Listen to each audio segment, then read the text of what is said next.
Hi everyone, this is doctor Anisha and ये video मैं बहुत टाइम से बनाना चाह रही थी which is on your beard की आपको कैसे ध्यान रखना चाहिए, अगर पैची हेयर ग्रोथ है तो क्या करना चाहिए, everything I will tell you in this video, so end तक बने रहिए। तो सबसे पहले बात करते हैं कि बियर्ड ग्रोथ कब होती है। बियर्ड यूजुअली एंड्रोजेनिक डिपेंडेंट है, हार्मोन डिपेंडेंट है, तो हार्मोन्स आपकी प्यूबर्टी में बनना शुरू होते हैं एंड तभी बियर्ड ग्रोथ आनी शुरू होती है। 11 ईयर्स से आजकल स्टार्ट होने लग गई है बियर्ड ग्रोथ कुछ पेशेंट्स में, but usually average age is around 14 to 16 जिसमें बियर्ड ग्रोथ होती है। और ये बियर्ड ग्रोथ जो आपकी हो रही है that is because of hormones and ये पैची भी हो सकती है initially and growth is extended up to 20 years of age. तो आपको परेशान नहीं होना है कि अभी तक मेरी ग्रोथ नहीं हुई है ज़्यादा, तो आपको 20 ईयर्स तक वेट करना है, परेशान नहीं होना है। Still if you are feeling कि आपकी बियर्ड इतनी अच्छी नहीं ग्रो हो रही है तो आपको अपने डॉक्टर से बात करनी चाहिए। जो आपकी बियर्ड है वो एक इम्पॉर्टेंट पार्ट है आपकी लुक्स में, और आजकल there is a fashion to have heavy fuller beard and people like it that way. बहुत लोग ऐसे समझते हैं हमें शेव जल्दी करना चाहिए, बाद में करना चाहिए, ऐसा कुछ नहीं होता। It doesn't depend. अगर आप शेव कर लोगे तो ऐसा नहीं होता कि हेयर बहुत ज़्यादा आ जाएंगे या हेयर बहुत कम हो जाएंगे, ऐसा कुछ नहीं होने वाला है। We are just trimming your hair. Shaving and trimming से कुछ भी आप जेनेटिकली अपने हेयर फॉलिकल्स को चेंज नहीं कर रहे हो, so there is no relation between cutting your hair, trimming your hair and the growth of your hair. Now what should be a general routine of shaving? जब भी आप शेव करते हो आपको जेंटल क्लेंजर से क्लीन करना है। कुछ जेंटल क्लेंजर के ऑप्शंस मैं कमेंट्स में दे दूँगी दैट यू कैन यूज़। पहले उसको पूरा वेट कर लो, एरिया को सॉफन कर लो अपने हेयर फॉलिकल्स को, and then apply a gentle cleanser. You can also use specialise shaving gels जो आते हैं वो आप यूज़ कर सकते हो, बट आप ये ध्यान रखिए कि वो फ्रेगरेंस फ्री हो एंड वो बहुत ज़्यादा केमिकल बेस्ड ना हो, अल्कोहल बेस्ड ना हो, या बहुत ज़्यादा ड्राइंग ना हो, तो वो आपकी स्किन को और ज़्यादा इरिटेट करेंगे। Now then whenever you are shaving, shave in the direction of the hair, otherwise ingrown hair हो जाएंगे। ना मार्केट में बहुत सारे ब्लेड्स अवेलेबल हैं। If you are using disposable blades, use it for 2 to 3 times. उसके बाद हम इतना हाइजीनिकली उसको रख भी नहीं पाते तो उसमें इन्फेक्शन के चांस बढ़ जाते हैं, so use it for 2 to 3 times only. इसके सिवाय जब भी आप ब्लेड यूज़ करते हो, according to me you should use a single blade वाला ब्लेड, बिकॉज जो आपके जिसमें मल्टीपल ब्लेड्स होते हैं आपके शेविंग रेज़र में, वो ब्लेड आपको एक अच्छी फिनिश तो देगा बट इनग्रोन हेयर के चांसेस ज़्यादा होते हैं, फॉलिकुलाइटिस बनने के चांसेस बहुत ज़्यादा रहेंगे उसमें। And once you have done your shaving, just apply moisturiser. You can also use aloe vera gel. Moisturiser बहुत ज़्यादा हार्श वाले मत यूज़ करिए जिसमें एक्टिव्स हों। A gentle moisturiser you can do and moisturise the area well, because जब भी हम शेव कर रहे हैं हम अपनी स्किन को ड्राई कर दे रहे हैं, we are removing the superficial skin थोड़ी सी जिससे इरिटेट हो सकती है, तो मॉइस्चराइज़र लगाना is very important. It will really help you with your after care. बहुत सारे लोग आफ्टर शेव यूज़ करते हैं, so yes you can use it, but ऐसे कुछ मैंडेटरी नहीं है कि आपको करना ही करना है आफ्टर शेव।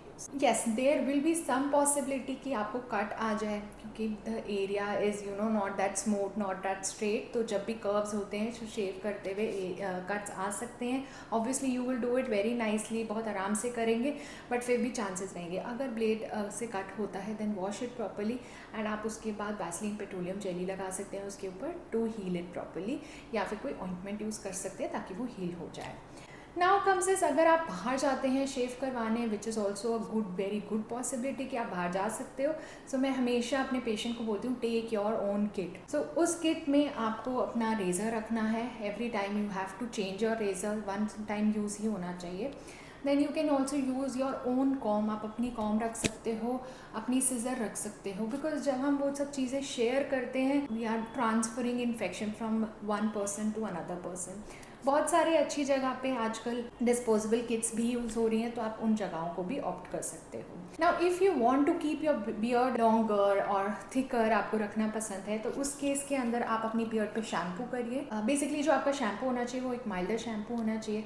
आप बियर्ड की कंडीशनर यूज़ करिए because your otherwise your hair will be very frizzy, so soften करने के लिए आप कंडीशनर भी यूज़। लोगों को वैक्स और जेल यूज़ करना पसंद है, सो जो आप वैक्स या जेल यूज़ कर रहे हैं उसे बहुत कम क्वांटिटी में यूज़ करिए, like P size would be enough. उसे अपने हैंड्स के बीच में रब करके वार्म कर लीजिए and then apply it on your beard. I always tell that next day shampoo करिए, because if it stays it will clog your pores. आपको फॉलिकुलाइटिस हो सकता है, आपको स्मॉल स्मॉल बम्प्स हो सकते हैं which you will also not like it. आप सॉफ्ट ब्रिसल वाला ब्रश यूज़ कर सकते हैं to brush your beard hair. अब आते हैं, अगर आपकी हेयर ग्रोथ पैची है तो आप क्या कर सकते हैं, आप अपने डॉक्टर को ज़रूर दिखाइए। दे हैव टू एग्जामिन कि कैसा आपकी क्या एज है, क्या हेयर ग्रोथ है, कैसी आ सकती है, क्या क्या कर सकते हैं। There are a lot of options जो हम कर सकते हैं।